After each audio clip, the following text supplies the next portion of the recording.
Now, tech leaders are taking tough questions from the Senate as a bipartisan group of lawmakers is pushing for legislation that aims to protect minors online.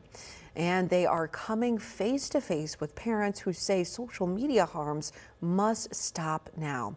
Rebecca Castor has this story from Capitol Hill.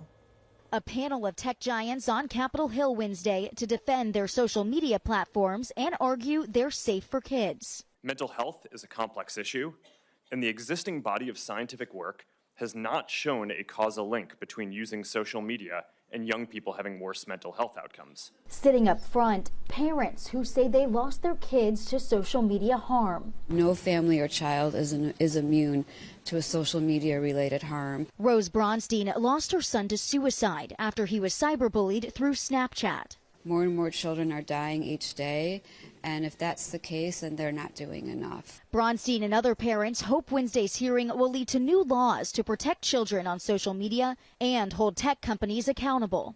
What kind of society are these people creating? Congress has introduced several bipartisan bills in the last year addressing social media safety, but none of them have been passed into law. While many of the tech CEOs say their platforms have safeguards in place, but are open to additional measures. I want to be clear that we understand our responsibility to keep our community safe.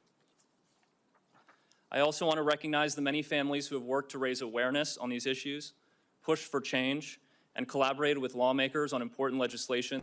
The Kids Online Safety Act is one bill on the table right now. This would prevent apps from recommending harmful content to minors, and Snapchat has come out in support of it.